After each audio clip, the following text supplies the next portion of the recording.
안녕하세요. 반갑습니다. 즐겁게 수업하는 열정의 G2 전문가 송원입니다. 이번 시간은요, 선생님을 조금 오래 생각하게 한 문장으로 시작해 보려고 합니다. 자, 어떤 문장이었냐?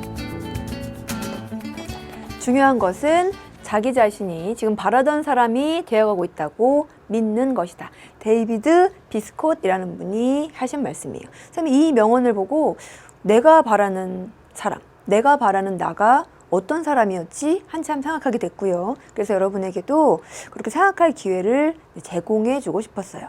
왜냐하면 내가 바라는 나, 내가 바라는 사람에 대한 어떤 그림이 있어야 그 사람으로 그곳으로 조금씩 다가갈 수 있으니까요. 자신이 바라는 모습으로 이번 시간도 한 발짝 한 발짝 다가갈 우리 학생들과 함께 복습 진행해 보도록 하겠습니다. 자, 20강 복습, 우리 20강에서 여러 바람들에 대해서 공부했죠. 지상풍과 직윤풍에 대해서 2009년 수능에서 출제가 됐습니다, 여러분. 이 두 바람의 공통점이 있죠. 뭡니까? 그쵸? 등압선이 직선인 바람들이에요. 자, 등압선이 직선으로 이렇게 되어 있을 때, 그리고 기압 경도력이 또 동일할 때, 고도랑 풍속이랑 전향력을 지상풍과 직윤풍에서 한번 비교해 보래요.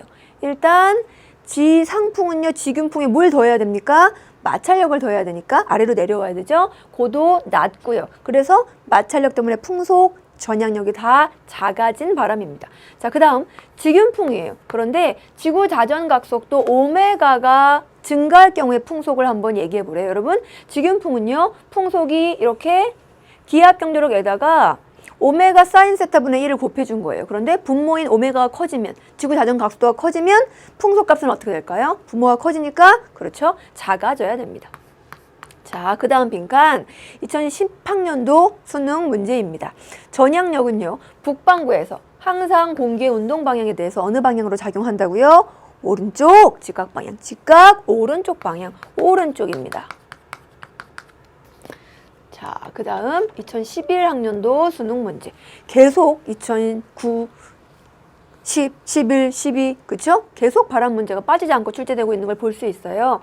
자, 지상풍 기압 경도력이래요. 기압 경도력의 크기를 알고 있느냐는 문제예요.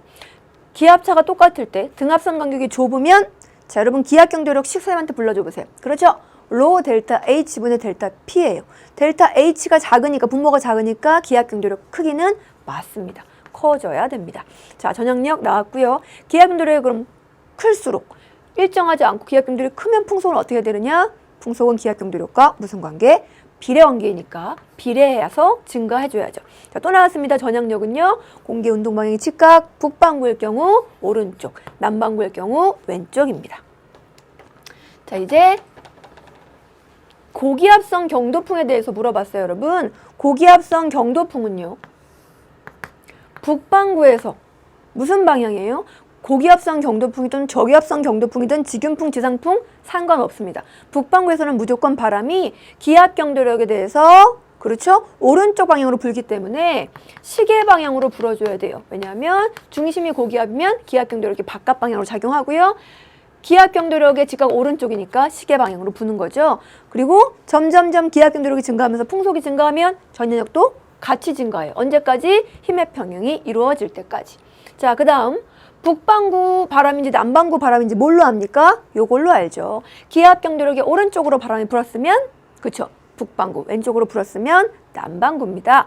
동일한 기압 경도력일 때 풍속을 비교해 보래요. 기압 경도력이 똑같아요. 그런데 고위도 저위도, 그쵸, 여러분? 풍속 부위는요, 기압 경도력에다가 오메가 사인 세타분의 1을 곱해준 건데요. 세타항이 여기 있잖아요. 그쵸? 위도가 커지면 사인 세타가 커지기 때문에 분모가 커져요. 그래서 풍속은 저위도일 때 빠릅니다. 마찰력과 전향력은 무슨 방향인가요? 항상 볼까요? 자, 이렇게 기압 경도력이 작용해요. 그리고 이렇게 바람이 불고요. 그러면 여기다가 마찰력과 전향력 방향 표시할 수 있어요. 그러니까 북반구면 전향력은요, 바람의 직각 오른쪽, 마찰력은요, 바람의 반대 방향. 그러면 마찰력과 전향력은 항상 무슨 관계냐? 수직 관계, 직각을 이룬다고요. 그 다음 바람에 작용하는 힘, 지상풍일 경우에 이렇고요. 바람이 북방군지 남방군지 뭘로 찾는다고요? 아까 말씀드렸듯이 바람이 기압 경도력에 대해서 어느 쪽 방향으로 불어가고 있는지 확인해 주시면 됩니다. 자, 이렇게 해서 지난 시간 내용 복습 마무리하고요. 이번 시간 학습 주제 알아볼게요, 여러분. 우리는 대기에 들어와서 공기가 이렇게 위아래로 이동할 때, 연직 운동할 때, 기류가 나타날 때 어떤 조건일 때 이렇게 되는지, 그리고 일어나는 과정에서 날씨가 어떻게 변화하는지 공부했습니다. 또요. 바람이 이렇게 수평 방향으로 이렇게 부는 바람이 왜 그렇게 불게 되는지, 어떤 힘의 평형을 이뤄서 불게 되는지, 특징은 어떤지 공부했습니다. 근데 보세요. 선생님이 이렇게 바람이랑 기류를 같이 적어놨더니, 같이 표시해놨더니 여기 있는 공기가 올라가서 이동해서 내려와서 다시 이동해서 뭘 이루고 있나요? 맞아요. 순환을 이루고 있죠. 자, 지금부터 몇 시간 동안 우리는 공기의 순환에 대해서 공부하게 될 텐데요. 순환이 이루어지는 원인인 지구의 복사 평형이랑 위도별 복사 불균형, 그리고 이것 때문에 순환이 나타나는 순환, 열적 순환과 대기대 순환에 대해서 공부하게 될 거예요. 가장 먼저 지구의 복사 평형부터 한번 공부해 볼 건데요. 저 의미부터 여러분 한번 알아볼게요. 첫 번째, 복사래요, 복사. 자, 에너지가 전달되는 방식 세 가지가 있대요. 기억해 봅니다, 여러분. 그 젓가락 끝을 가열하면 다른 쪽 끝까지 따뜻해지는 것. 뭡니까? 입자들이 충돌에 의해서 에너지를 전달하는 전도죠, 전도. 그리고 물을 이렇게 가열하면 따뜻한 물은 올라가고 찬물은 내려오면서 에너지가 전달되는 방식, 대류예요. 그러면 복사는 뭡니까? 복사는요, 그쵸? 매질이 없이 특정한 물체에서 전자기파 형태로 에너지가 빠져나간 그 전자기파 상태의 에너지가 다른 곳으로 전달되는 방식이에요. 자, 복사 에너지는요, 전자기파 파의 형태로 에너지가 전달되는 것, 매질이 필요 없어도 에너지가 전달되는 전달 방식을 얘기하는데요. 이 방출되는 파가, 어떤 물체에서 방출되는 파가, 그래서 다른 데로 전달되는 그 파가 무엇에 의해서 결정되느냐? 전자기파의 결정 요인, 요 파장은요, 요 복사 에너지를 방출하는 물체의 표면 온도에 의해서 결정이 돼요. 그래서 복사 에너지가 방출되는 그 파장은요, 어떤 물체의 표면 온도에 반비례한다. 자, 일단 여기 복사에 대한 내용, 그 다음 복사 평형에 대한 내용을 또 한번 들어볼게요. 복사 평형은 뭐냐? 지구에 복사 에너지가 들어오기도 하고 나가기도 하는데 그게 평형을 이룬다는 얘기죠. 지구에 들어오는 에너지, 복사 에너지, 뭔가요? 그래요, 여러분, 맞아요.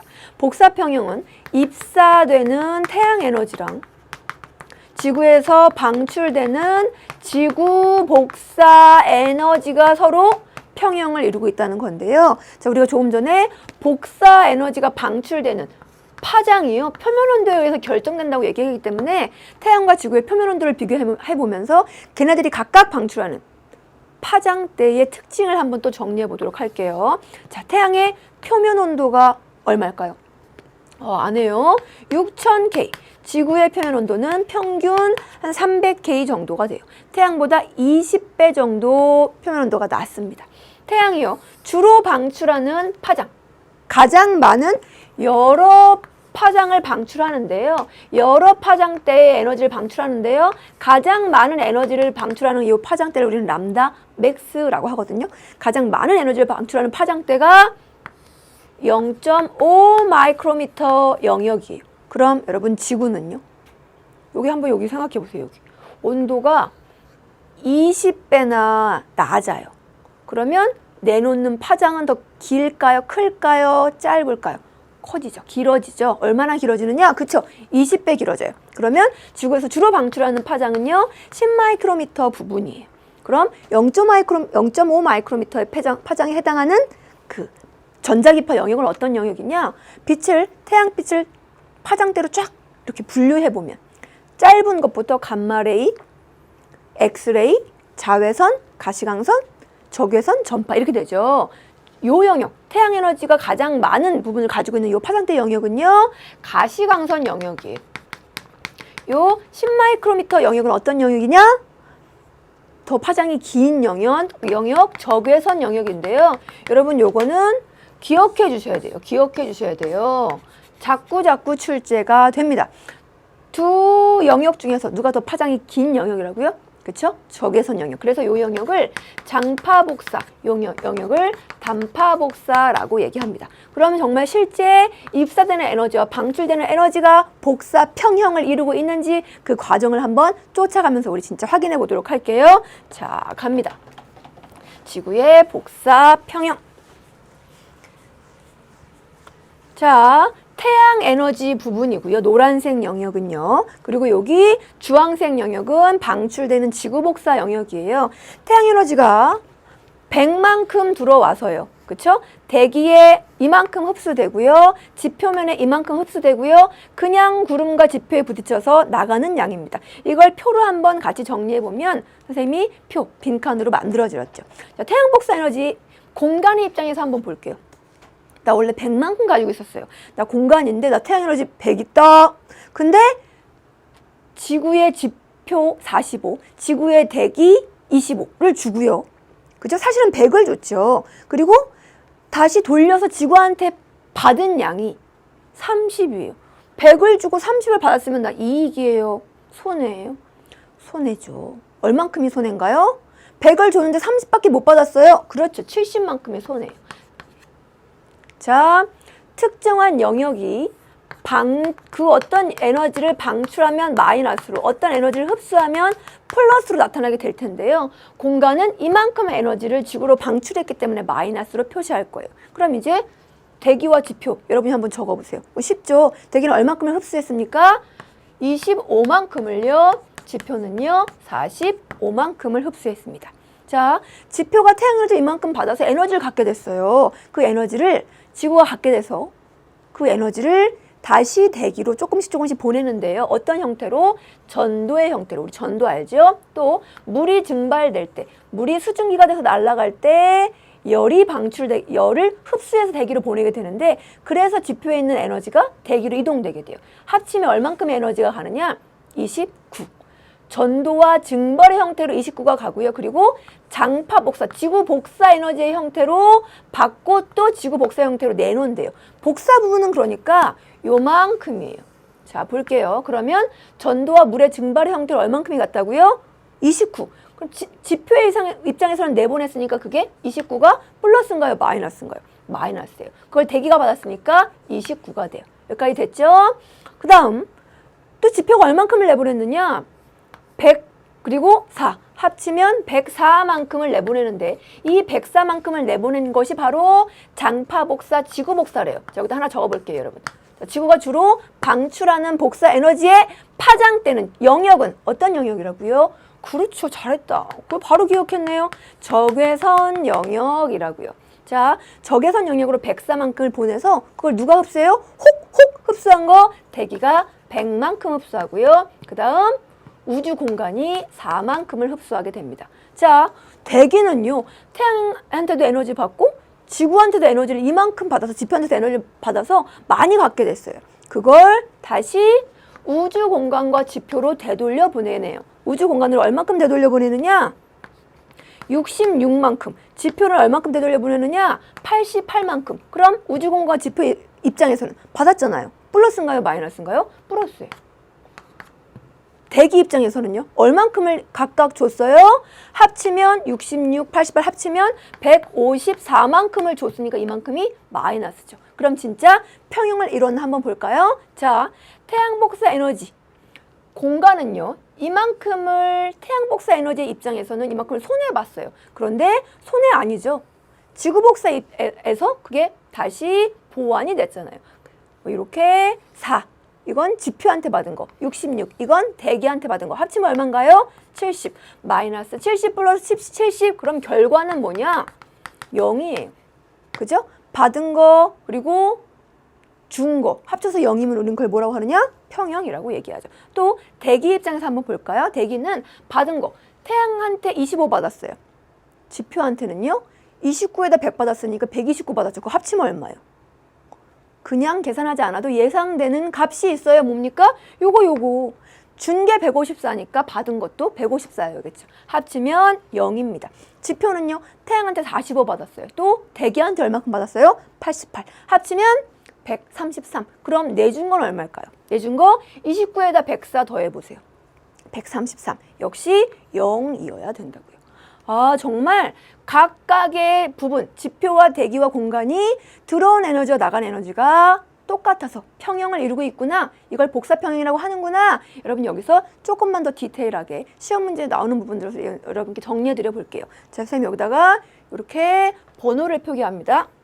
자, 여기 1번 부분. 그리고 여기 2번 부분, 여기 3번 부분. 무슨 얘기냐?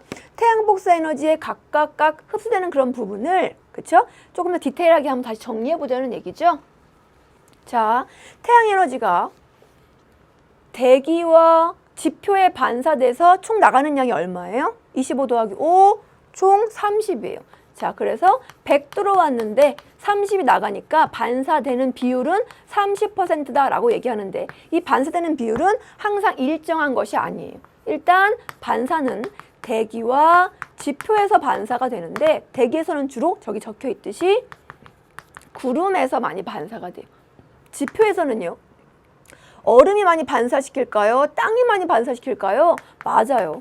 얼음이요. 빙하가 그냥 육지, 드러난 육지 부분에 비해서 반사율이 더 큰데 여러분, 요즘 지구온난화래요. 지구가 점점 따뜻해지고 있대요. 그래서 빙하 면적이 어떻게 되고 있어요? 줄어들어요. 빙하가 줄어들고 그곳에 육지가 드러나고 있어요. 그러면 반사를 더 많이 시키고 있을까요? 적게 시키고 있을까요? 맞아요. 반사율 정리하면서 지구온난화와 관련돼서 지구온난화는 빙하 면적을 감소시키기 때문에 반사율도 감소시킨다라고 하나 정리해 주시고요. 자, 두 번째 얘기 1번. 2번은요. 대기가 25%의 태양 복사 에너지를 흡수하는데요. 자, 태양 복사 에너지는 가장 많은 영역이 선생님이 어떤 영역이라고 말씀드렸냐? 여기 가시광선 영역이에요. 그럼 가시광선보다 파장이 짧은 영역, 여기는 뭘까요? 자외선. 파장이 긴 영역은 적외선. 요 영역은요. 자, 자외선이랑 적외선 영역은요. 지구 대기에 흡수가 돼요. 자외선? 지1에서 배웠는데 자외선 주로 어디 부분에서 흡수가 되죠? 맞아요. 성층권에 산소 3개 붙어있는 분자 오존에 의해서 흡수가 돼요. 자외선은 오존에 의해서 흡수가 되고요. 적외선은요. 구름이나 아니면 온실기체에 의해서 흡수가 됩니다. 저 여기 대기가 흡수하는 이 25%는요. 얘네들에 의해서 흡수가 돼요. 그럼 가장 많이 들어오는 요 가시광선은요. 대기가 가시광선은 별로 좋아하지 않아요. 그래서 지표까지 들어온 45에 해당하는 지표에 흡수된 요것이 바로 가시광선 영역이다라고 정리해 주시면 됩니다. 자, 그 다음은 여러분, 여기 지구복사 부분이요. 지구복사 부분이 적외선 부분이라고 말씀드렸어요. 그런데 104만큼이 나갔는데 대기가 100만큼을 흡수해요. 대부분 흡수하는 거죠. 근데 흡수하지 않은 4 영역이 있어요. 그 4 영역을 대기의 창이라고 불러요. 대기의 창 땡땡 해놓으시고 적어 놓으세요. 무슨 뜻이냐? 대기의 창은 지구 대기가 흡수하지 않은 지구복사 에너지 영역이에요. 104 중에 대기 흡수되지 않고 우주로 나간 영역, 그 4만큼이 대기의 창 영역이라고 정리해 놓으시고요. 그럼 조금 더 이해해야 할 부분 또 들어가 보도록 하죠. 자, 이 부분에서 문제가 많이 나오고요. 우리 학생들이 이 부분을 조금 어려워하셔서 선생님이 다단계로 차크차크 이해할 부분을 좀 넣어놨어요. 볼게요. 첫 번째, 대기의 복사 에너지 흡수량. 대기가요. 태양 복사 에너지와 지구 복사 에너지를 흡수하는데 그 흡수량을 한번 비교 한번 해보세요. 자, 대기는 태양 에너지도 흡수하고 지구 복사 에너지도 흡수합니다. 태양 복사 에너지는 몇 %를 흡수할까요? 100이 들어와서 대기에 흡수되는 양은 그렇죠. 25니까 25%를 흡수하네요. 그런데 지구 복사 에너지는 몇 %를 흡수할까요? 요거는 여러분 복사 형태로 나가는 게 아니에요. 그죠? 지구 복사 에너지는 요거 얼마큼을 흡수하느냐? 104 나갔는데 100을 대기가 다 흡수해버리죠. 그러면 104분의 100 곱하기 100 하면 돼요. 몇 %일까요? 96.15% 선생님이 계산해 갖고 왔어요. 우와, 대기는 지구 복사를 좋아해요? 태양 복사를 좋아해요? 지구 복사를 좋아해요. 다시 얘기하면 어떤 영역을 좋아하느냐? 적외선 영역을 좋아한다는 얘기죠. 다시 정리합니다. 저기 대기가 좋아하지 않아서 그냥 대기를 투과해서 지표에 흡수되는 태양 복사 에너지, 영역. 그 파장대가 뭐라고요? 그쵸. 가시광선입니다. 자, 두 번째, 온실효과에 대한 얘기를 좀 해볼게요. 자, 온실효과가 뭐냐. 온실이 따뜻한 실이죠. 이렇게 비닐이 있어가지고요. 햇빛은 잘 들어올 수 있는데 여기 비닐하우스에서 나가려고 하는 에너지는 비닐에 막혀가지고 다시 되돌아와요. 이렇게. 그래서 요 내부, 비닐 내부가 점점 따뜻해지는 것을, 따뜻하게 유지되는 것을 온실, 그런 효과를 온실 효과라고 하는데, 대기도 이렇게 비닐 역할을 하는 기체들이 있어요. 어떤 기체냐? 이산화탄소나 수증기나 메탄 같은 기체, 얘네들을 온실 기체라고 얘기하죠. 이 기체들은 뭘 안 좋아하느냐? 태양 복사 에너지를 안 좋아해요. 태양 복사 에너지는 그래서 기체가 있던 말던 지표까지 들어오죠. 그런데 이 기체는 뭘 좋아하느냐? 지구 복사 에너지, 어떤 영역? 적외선 영역을 좋아해요. 그래서 적외선이 나가려고 하면 얘네들이 쫙 흡수를 하죠. 그리고 일부는 내보내고 일부는 되돌려 보내요. 그러니까 지표의 온도가 대기가 없을 때에 비해서 어떻게 될까요? 높게 되겠죠. 그런데 높게 유지된 채로 복사 평형을 유지해요. 자, 온실 효과는요, 대기와의 상호작용 때문에 대기에 없을 때에 비해서 온도가 높게 유지되는 현상, 그런데 이건 평형 상태예요. 주고받고 하는 과정에서 온도가 높지만 평형을 이루는 상태. 그런데 지구온난화는 평형 상태예요. 비평형, 불평형 상태예요. 평형, 비평형, 비평형, 불평형, 아무튼 안평형, 평형이 이루어지지 않은 상태예요. 뭐냐? 온실 효과가 너무 심해진 거죠. 원인이 뭐냐? 이 온실 기체들이 너무 많아서 지구에서 나가는 파장을 너무 많이 흡수했다가 지표로 되게 많이 되돌려 보내는 거예요. 그럼 지표의 온도가 평형이 깨지는 이상으로 온도가 높아지는 현상, 그걸 지구온난화라고 얘기합니다. 자, 그럼 여러분, 자, 여기 온실 효과와 관련된 수치를, 항목을 이 그림에서 한번 골라보세요. 온실 효과는요, 지구에서 나가는 에너지를, 적외선 영역의 에너지를 대기가 머금었다가 다시 지표로 되돌려 보내서 온실 효과가 나타난대요. 대기가 지표에 준대요. 뭡니까? 요 88, 요 항이 온실 효과와 관련된 항이다 라고 정리해 주시면 돼요. 자, 이렇게 해서 복사 평형에 대한 내용을 마무리하고요. 그 다음 내용으로 넘어갈게요. 지구 전체는요, 여러분, 복사 평형을 이뤄요. 그런데 그런 복사 평형이 지구의 모든 위도에서 다 적용되는 얘기냐? 그렇지는 않아요. 위도별로는 에너지가 불균형을 이루는데, 그 이유는 지구로 입사되는 태양 복사 에너지가 지구 전체로 골고루 입사되지 않기 때문이에요. 어느 지역이 가장 뜨겁습니까? 그렇죠? 적도 지역이에요. 왜냐하면 이렇게 태양 에너지가 수평으로 들어오는데요. 적도 지방에서는 태양 에너지가 이렇게 수평으로 들어오는 태양 에너지를 수직으로 받지만 극지방에서는 빛이 이렇게 그냥 스쳐 지나가죠. 그래서 지표면 위도 0도 지역이랑 중위도 지역이랑 극지방의 태양 에너지를 지표면을 기준으로 한번 그려보면 적도 부근의 에너지가 그냥 이렇게 수직으로 들어오는데, 고위도 지방, 극지방의 에너지가 굉장히, 태양 에너지가 굉장히 이렇게 지표면과 작은 각을 이루면서 들어오게 돼요. 그럼 보세요. 같은 에너지가 들어와서 적도 지방에 요만큼의 지표면을 비추면 되는데, 고위도 지방은요, 같은 에너지가 들어와서 이렇게나 많은 면적을 비춰줘야 돼요. 고도가 낮게 되면. 그러면 같은 면적당 받는 에너지는 어디가 많을까요? 저위도가 많다고요. 그래서 태양 에너지는요, 저위도가 고위도에 비해서 더 많이 입사되게 되니까 차이가 많이 나는 요 A가 태양 복사 에너지를 의미하는 거예요. 자, 두 번째, 지구 복사 에너지는 방출이 되는데요. 지구 복사 에너지는 무엇에 의해서 결정이 됐냐면, 방출되는 양도 부분 지표 위도의 지표마다 온도에 의해서 결정돼요. 방출되는 파장의 양이요, 그 부분의 표면 온도에 의해서 결정이 되는데, 지구는 적도와 극이 그렇게 심하게 온도 차이가 심한 편은 아니에요. 에너지가 적도에서 많이 방출되고 극에서는 적게 방출되긴 하지만 그 차이가 입사되는 태양 에너지의 차이만큼 많이 나지는 않는다고요. 그래서 B, 이 부분이 지구 복사 에너지가 돼요. 그럼 여러분, 저위도 지방, 적도부터 여기 위도 한 38도 정도의 지방까지는 태양 에너지 받는 거, 입사된 양이 많습니까? 지구 복사 내놓는 거, 방출된 양이 많습니까? 그렇죠?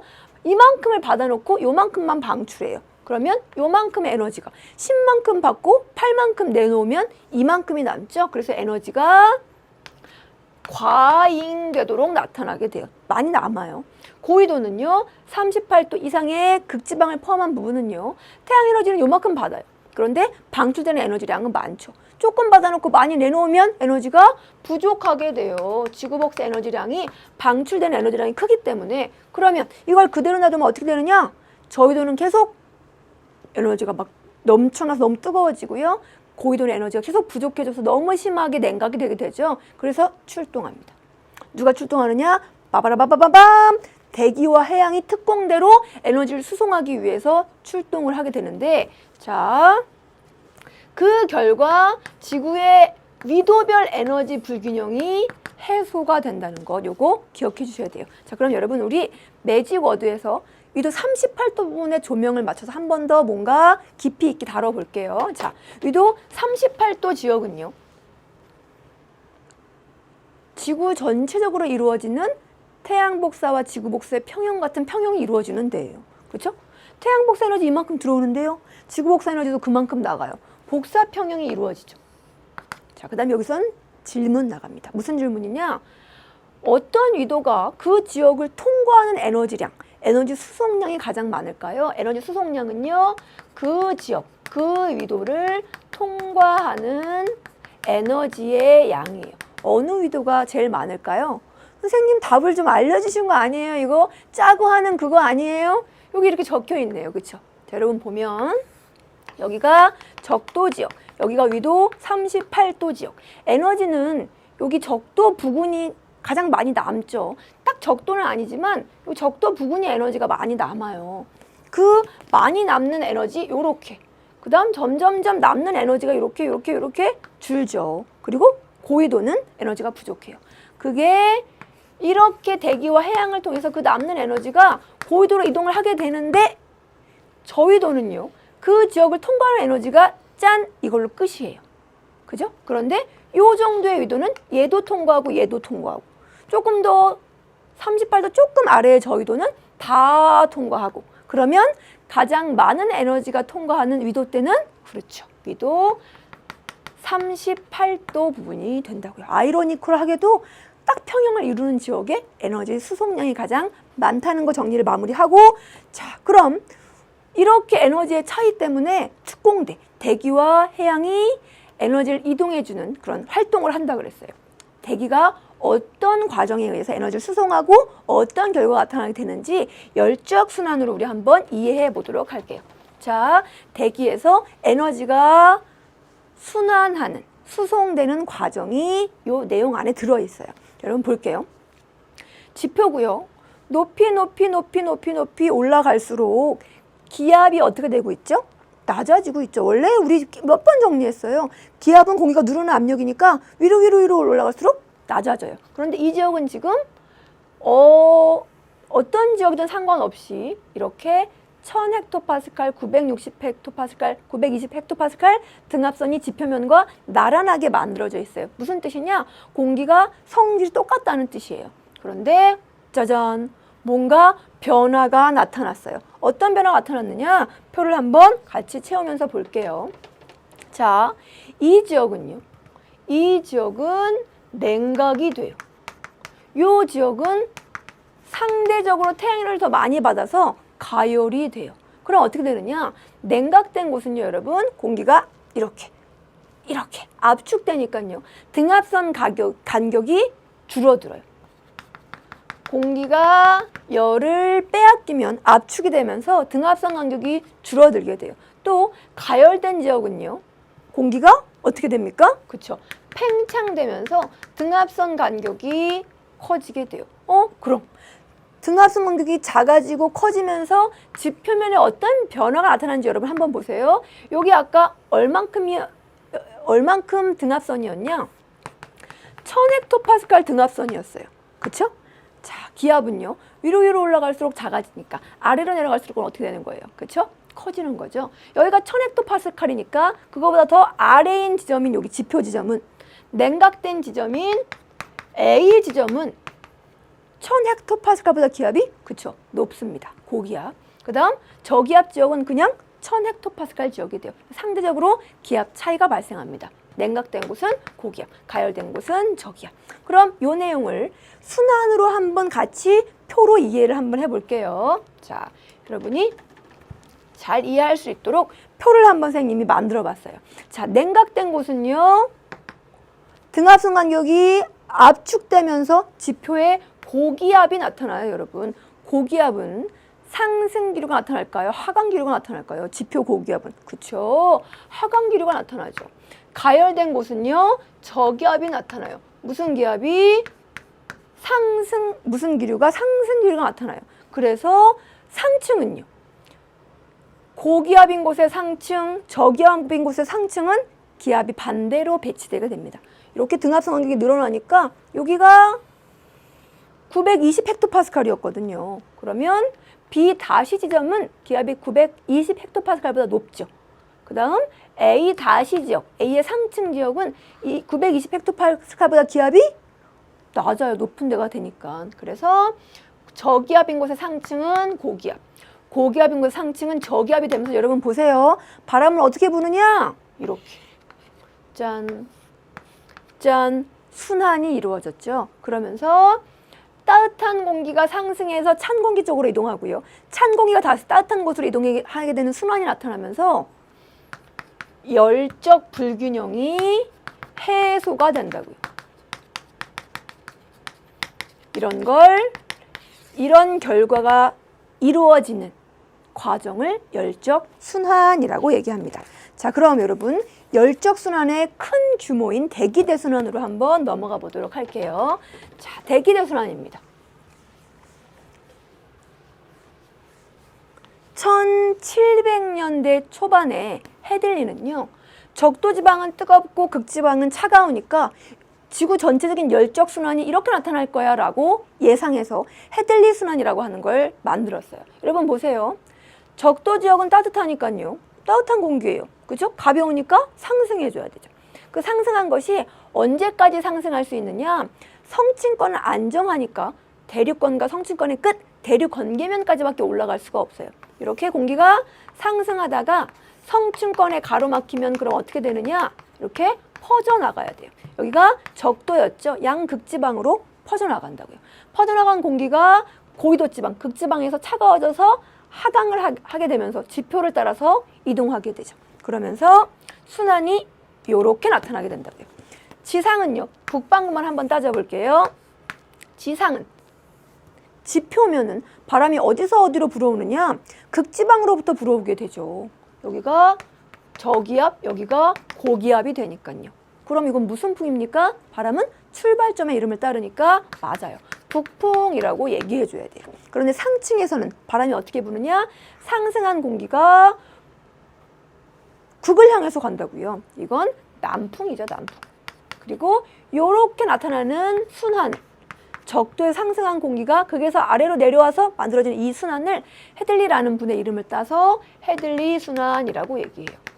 그런데 헤들리라는 분이 1700년도 초에 정리한 이 헤들리 순환은요. 지구의 자전을 몰랐을 때, 코리올리가 지구의 자전을 밝히기 전에, 그래서 전향력의 존재도 몰랐을 때, 효과도 몰랐을 때의 얘기예요. 그래서 이건 지구에 전향력이 작용하지 않는 경우의 순환입니다. 실제 순환은 이렇지 않겠죠? 실제 순환은요. 1800년대 중반에 페렐이라고 하는 분이 정리했어요. 자, 보면 적도에서 역시 뜨거우니까 공기가 상승하긴 한다. 적도에서 상승한 공기는요. 역시 성층권은 안정하니까 뚫지 못해서 양고위도로 퍼져나가요. 그런데 퍼져나가면서 뭘 받느냐? 지구가 자전하니까 전향력을 받게 돼요. 선생님 보세요. 여기가 적도예요. 상승한 공기가 퍼져나가는데요. 북반구로 퍼져나갈 때는 위에죠. 위에 상층. 그냥 올라가는 것이 아니라 전향력을 받아서 이렇게 오른쪽으로 휘게 돼요. 그렇죠? 이게 휘고 휘어서 상층의 공기를 한번 선생님이 그림으로 표현해 보면 이렇게 적도 상공에서 위도 30도 상공으로 공기가 올라가면서 이게 상층입니다. 휘고 휘어서 이렇게 휘어서 30도 부근에서는 빙글빙글 돌게 돼요. 적도에서 계속 올라온 공기가 퍼져서 30도 부근으로 가는데 여기선 더 이상 가지 못하고 빙글빙글 도니까 여기서 30도 상공에서 공기가 축적이 돼요. 그래서 모인 공기가 지표면 아래로 이렇게 내려오게 된다고요. 여기 30도 부근에서 거대한 하강기류가 나타나는데 이 하강기류가 나타나면 또 지표면을 만나니까 계속 뚫고 들어가지 못하죠. 지표면을 따라서 고위도로 또 적도 부근으로 이동하게 돼요. 그래서 여기 적도에 상승한 공기가 대류관계면을 타고 이동해서 30도에서 하강을 해서 60도 부근과 적도 부근으로 지표면을 따라서 이동하게 되는데 이렇게 지표면을 따라서 이동하는 공기 역시 뭘 받습니까? 그렇죠. 전향력을 받아요. 그러면 올라가면서 오른쪽으로 휘고요. 내려가면서 오른쪽으로 휘어서 지표면의 편사풍과 그리고 북동무역풍이 불게 되죠. 자, 그 다음 극지방에서는요, 여러분, 저 극지방에서는 찬 공기가 역시 아래로 내려와요. 이렇게. 그리고 지표면을 따라서 흐르다가 위도 30도에서 지표면을 따라서 올라온 공기와 짠 60도 부근에서 맞닥뜨리게 되죠. 그림을 볼까요? 여기 극지방에서 하강에서 무거워서 하강에서 내려온 공기가 30도에서 올라온 공기와 60도에서 딱 만나요. 만나면 어떻게 되느냐? 지표면에서 공기가 만나면 또 상승해야 돼요. 이 공기가 이렇게 대류 경계면을 따라서 또 이동을 하게 되죠. 그러면 적도를 기준으로 북반구에 순환이 몇 개의 종류가 나타나나요? 3개의 종류가 나타나요. 얘는 헤들리의 순환이랑 비슷하게 생겼다고 해서 헤들리 순환, 얘는 극순환, 그리고 중간에 끼어있는 순환은 페렐이 정리했기 때문에 페렐 순환이라고 얘기합니다. 또 극지방에서 지표면을 따라서 내려온 공기는요, 전향력을 받아서 0도에서 30도의 그 지표면을 따라서 흐르는 바람처럼 이렇게 극동쪽에서 북동쪽에서 남서쪽으로 휘면서 바람이 불게 돼요. 그래서 정리해보면, 자, 지상에는 바람이 어떤 바람이 불게 되느냐? 0도와 30도의 지표면에는 무역풍이 불게 되죠. 북반구는 북동무역풍, 남반구는 남동무역풍. 30도, 60도 사이 요 바람은요, 요 지역에서 지표에서 바람은요, 편서풍, 서쪽에서 불어가는 바람이 불어가게 돼요. 그럼 60도, 90도 사이는요, 여기 0도랑 30도와 마찬가지로 북동쪽에서 바람이 부는 바람, 그 바람의 이름을 극동풍이라고 얘기한다고요. 그리고 이 각각의 바람이 부는 지역에 상층에는 이런 순환이 나타나요. 그렇죠? 극순환, 페렐 순환, 그리고 헤들리 순환. 이 순환들 중에서 여러분 2개는요. 열에 의해서 직접적으로 만들어진 순환이에요. 하나는요. 중간에 끼어서 간접적으로 역학적으로 만들어진 순환이에요. 어떤 순환이? 직접적인 열적인 순환일까요? 맞아요. 요 2순환이 열적 순환 혹은 직접 순환이 돼요. 여러분 교재에 빈칸에다가 극순환, 헤들리 순환이라고 적어주시고요. 그럼 역학적인 순환, 간접 순환은요. 페렐 순환이 간접 순환이 됩니다. 자, 그러면 이 내용에서 출제된 개념, 짠, 매직워드를 정리해보면 전향력이 작용하지 않는 경우의 순환, 헤들리 순환이나 전향력이 작용하는 경우에 3개의 순환, 헤들리, 페렐, 극순환이나 어떤 순환이 나타나는 지구의 순환 어디에서도 적도에서는 무슨 기류가 나타납니까? 그렇죠? 적도에서는 무조건 상승 기류가 나타나게 됩니다. 자, 그럼 지표면의 바람과 상층의 순환들을 공부했어요. 자, 그런데 이렇게 순환들이 나타나는 지역 사이사이에 기류가 나타나요, 여러분. 기류.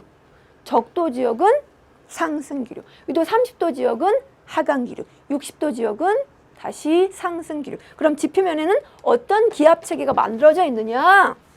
자, A 순환의 이름이 뭐라고요? 극순환, 페렐 순환, 헤들리 순환. 그런데 우리 요거 가나다에 한번 초점을 맞춰보자고요. 자, 가 지역은, 적도 지역은 이렇게 상승 기류가 나타나요. 공기가 다 모여서 상승한대요. 고기압대가 만들어질까요? 저기압대가 만들어질까요? 여기 적도 지역은요. 그쵸? 여기는 공기가 모여서 올라간대요. 저기압이죠. 나 지역은요. 상층에서 모인 공기가 내려와요. 그래서 지표면에서 발산됩니다. 나 지역은 발산돼요. 고기압이 나타나죠. 가 지역은 모여서 수렴해서 상승하죠. 역시 저기압이 나타나요. 그럼 여러분 비가 많이 오는 지역이 어디예요? 이 세 지역 중에서. 맞아요. 적도 지역이랑 60도 지역은요. 공기가 상승해서 구름을 만드니까 저기압되니까 비가 많이 와요. 그런데 여기 위도 30도 지역은 화강기류, 있던 구름도 없어지죠. 그래서 비가 안 오고요. 우리가 알고 있는 유명한 사막들이 나타나는 존 지역이 바로 요 나 지역이에요. 북반구, 남반구 공통적으로. 자, 그러면 그 대기 대순환의 수직적인 모습을 보면서 이 시간 내용 정리 마무리하고 기출 문제 풀이로 넘어가 볼게요. 자, 여러분 이 그림 한번 잘 보세요. 이 그림 보시면서 세 종류의 순환을 한번 집어내 보시고요. 그리고 그 각 순환에 이름을 한번 붙여봐 주세요. 자, 여기가 적도고요. 그리고 여기가 북반구예요. 북쪽. 그리고 적도고요. 남반구예요. 자, 적도를 기준으로 북반구의 세 순환의 이름을 한번 적어보자고요. 요 순환 뭐라고요? 적도 상승해서 30도 내려오면서 만들어지는 순환. 그쵸? 이게 헤들리 순환. 얘는요. 페렐 순환. 얘가 극순환입니다.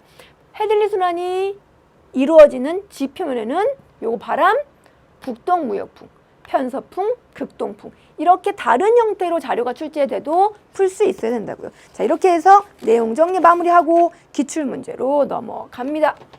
자, 첫 번째 문제.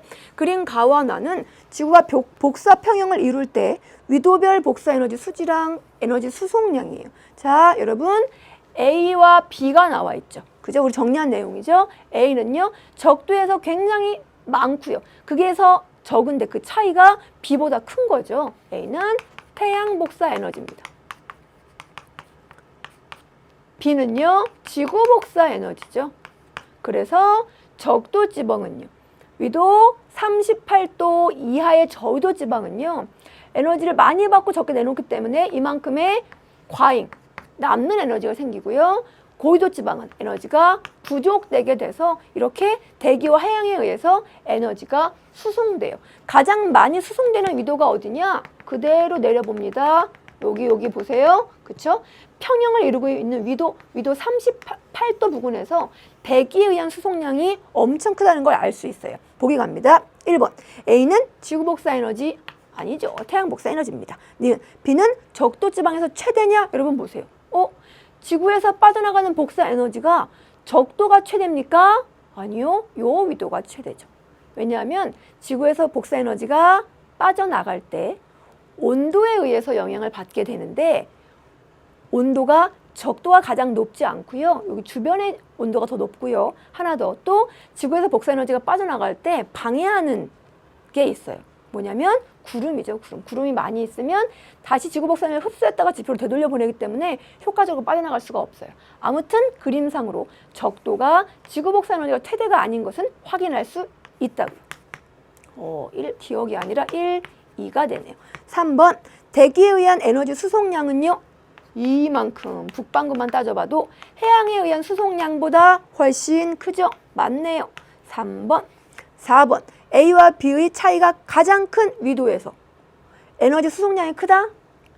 A랑 B의 차이가 큰 위도는 저위도예요. 혹은 극지방이에요. 거기서 에너지 수송량이 가장 크지 않죠. 수송량이 가장 큰 위도 우리 정리했는데요. 어디라고요?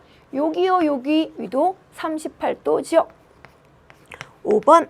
에너지 수송량이 최대인 위도에서 해양에 의한 수송량이 대기에 의한 수송량보다 어때요? 작죠. 대기에 의한 수송량이 더 큽니다. 그래서 3번만 정답은 3번.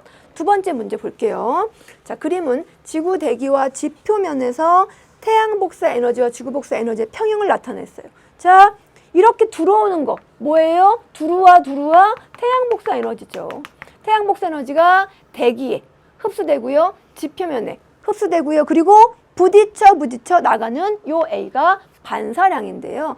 특히 A는요. 지표면에 부딪혀서 나가는 양이에요. 뭐가 더 많이 반사시킨다고요? 빙하가. 그런데 지구온난화 때문에 그 반사되는 양 A는 감소되고 있고요. 여러분 요 B 보세요. 자, 대기가 태양에너지를 흡수하는데 그 흡수하는 건 주로 적외선이나 자외선이라고요. 가시광선 아니라고요. 그럼 무엇이 흡수하느냐? 적외선은 구름이, 자외선은 오존에 의해서 흡수가 됩니다. C는요. 지구 복사 에너지가 대기에 흡수된 양이에요.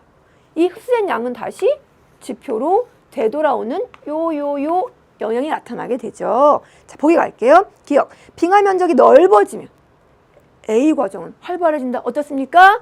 이 내용이랑 반대 내용이죠. 지구온난 때문에 빙하 면적이 줄어들었을 때 반사량이 줄어들었다면 빙하가 점점 많아지면 더 많이 반사되어 줘야죠. 기억은 맞는 설명. 니은 비과정은 대부분 이산화탄소에 의해서 이루어진다. 이산화탄소는 적외선의 일부를 흡수하긴 하거든요. 그런데 비에 적외선만 있는 것이 아니라 자외선도 있기 때문에 대부분 이산화탄소에 의해서 이루어지는 것은 아니에요. 디귿. C과정이 활발해지면 대기가 지구 복사 에너지를 더 많이 흡수하면 무슨 뜻입니까? 온실기체가 너무 많아지면 그건 온실효과 평형 상태가 아니라 비평형 상태인 지구온난화 상태가 돼요. 그러면 지구의 온도는 더 상승해지게 되죠. 지금처럼. 그래서 기억 디귿 정답 4번입니다. 자, 이제 마지막 문제 보죠. 그림은 복사평형을 이루고 있는 지구의 열수지 관계예요. 자, 태양 복사 에너지가요. 지구로 들어오는 총량이 A예요. 그 A가 대기에도 흡수되고 지표면에도 흡수되고 일부는 반사해서 나가죠. 그럼 이걸 평형식으로 적어주면 어떻게 되느냐? A가요. 대기 흡수량 플러스 B 플러스 C와 같죠. 맞습니까? 그 다음 지표면에서 D가 방출돼요. 이걸 우리는 지구 복사 에너지라고 얘기했는데 지구 복사 에너지는 주로 어떤 파장대라고요? 맞아요. 10마이크로미터 파장을 중심으로 하는 적외선 영역이에요. 그 빠져나간 걸 대기가 많이 흡수했다가 지구로 되돌려보내죠. 이건 온실 효과 값입니다. 이렇게 정리해놓고 보기 가죠. 기억, A와 C가 같을 수 있을까요? 그러면 반사되지도 않고 대기에도 흡수되지 않죠. 그냥 다 흡수된다면 이건 대기가 없는 상태를 얘기하는 거예요. 그렇지 않습니다. 니은 D에서 복사 에너지 대부분은요. 지구 복사 에너지는 주로 적외선 영역이다. 이렇게 나오잖아요. 그렇죠? 맞는 설명. 디귿 온실기체가 증가하면 E가 증가한다. 온실기체가 증가하면 D를 더 많이 흡수해요. 그러면 더 많이 되돌려 보내게 된다고요. 그렇죠? 이건 온실효과 이상의 지구온난화를 설명한 내용이네요. 그래서 니은 디귿에서 정답은 4번이 된다고요.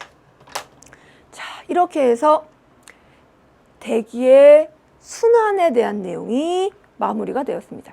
여러분, 대기가 순환을 하는 원인은요. 위도별 열적 불균형 때문이고요. 그 열적 불균형으로 에너지가 수송이 되면 결과적으로 에너지 불균형이 더 커져야 될까요? 줄어들어야 될까요? 줄어들어야 돼요. 그 과정을 이해하면서 정리해 주시면 돼요. 특히 지구 복사 평형 부분에서 문제가 많이 출제된다는 것 기출문제로 확인할 수 있죠. 그 수치들 이렇게 꼬물꼬물꼬물 거리면서 한두 번 하다 보면 그게 뭐 수학, 깊은 수학도 아니고요. 산수기 때문에 우리 학생들 충분히 이해하실 수 있습니다. 충분한 복습으로 이번 시간 내용도 모두 자기 것으로 잘 흡수해 주실 우리 학생들에게 파이팅 보내드립니다. 그리고 너무너무 사랑합니다.